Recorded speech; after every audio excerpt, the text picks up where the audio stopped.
Pebbles Tamil. Hello friends, welcome to Pebbles.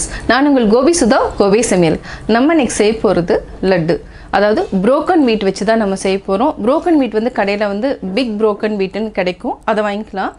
அதாவது என்ன நெய்யில் நல்லா வறுத்துட்டு இது கூட நம்ம சுகர் ஆட் பண்ணி செய்ய போகிறோம். ரொம்ப ஈஸியாக செய்யலாம்.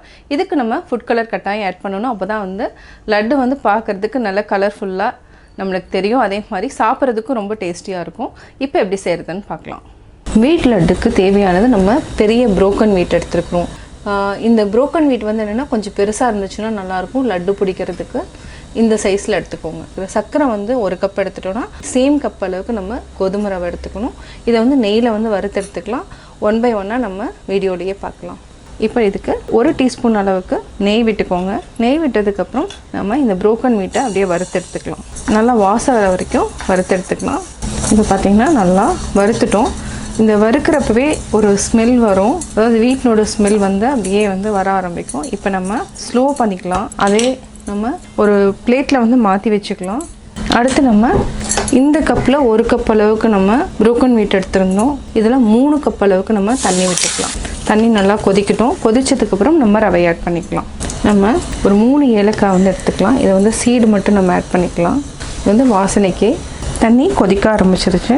இந்த ஸ்டேஜில் நம்ம ரவை ஆட் பண்ணிக்கலாம். நல்லா வேகணும். இதை ஒரு சிம்மில் வச்சுட்டு ஒரு 2 minutes வந்து அப்படியே விட்டுருங்க. இதுக்கு இடையில் நம்ம கலர் சேர்த்துக்கலாம். நம்ம 1 டேபிள் ஸ்பூன் அளவுக்கு நெய் விட்டுக்கலாம். ரவை நல்லா வெந்துடுச்சு. 1 கப் அளவுக்கு நம்ம சுகர் ஆட் பண்ணிக்கலாம்.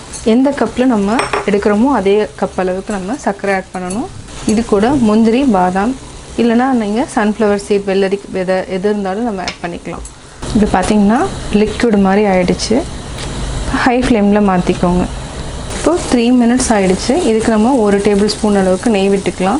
மொத்தமாக பார்த்திங்கன்னா ஒரு 30 mlக்கு மேலே நம்ம நெய் விட்டுருக்குறோம்.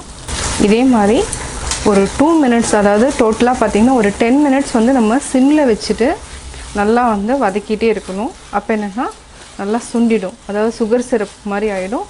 ஒரு கம்பி பதம் மாதிரி ஆனதுக்கப்புறம் நம்ம ஒரு பிளேட்டில் கொட்டிக்கலாம். ஒரு 10 minutesக்கு அப்புறம் நம்ம லட்டு பிடிச்சிக்கலாம். இப்போது லட்டு ரெடி ஆகிடுச்சு. இதை வந்து நம்ம ஒரு பிளேட்டுக்கு ட்ரான்ஸ்ஃபர் பண்ணிவிட்டு ஒரு 10 minutes அப்படியே விட்டுருங்க. நல்லா இறுகிடும். அதுக்கப்புறம் நம்ம லட்டு பிடிச்சிக்கலாம்.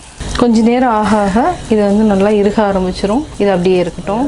ஒரு 10 minutes ஆனதுக்கப்புறம் பார்த்திங்கன்னா நல்லா இந்த மாதிரி கெட்டி ஆகிடும். நெய் தடவிட்டு கையில் நம்ம லட்டு பிடிச்சிக்கலாம். உங்களுக்கு எவ்வளோ பெருசு வேணுமோ அந்த அளவுக்கு நம்ம பிடிச்சிக்கலாம். இதே மாதிரி நம்ம எல்லாத்தையுமே உருண்டைகளாக பிடிச்சிக்கலாம். சுவையான broken wheat laddu ready. broken wheat laddu எப்படி செஞ்சேங்கிறத பார்த்தீங்க. இது வந்து என்ன தீபாவளி ஸ்பெஷல். ஈஸியாக, அதாவது என்ன வித்தின் 10 minutesலேயே நம்ம செஞ்சிடலாம். ட்ரை பண்ணி பாருங்கள். பார்த்துட்டு உங்களுடைய கமெண்ட்ஸ் எனக்கு சொல்லுங்கள். லைக் பண்ணுங்கள், ஷேர் பண்ணுங்கள், மறக்காமல் சப்ஸ்கிரைப் பண்ணுங்கள். பக்கத்தில் இருக்கிற பெல் ஐக்கானை மறக்காமல் கிளிக் பண்ணுங்கள். Pebbles Tamil.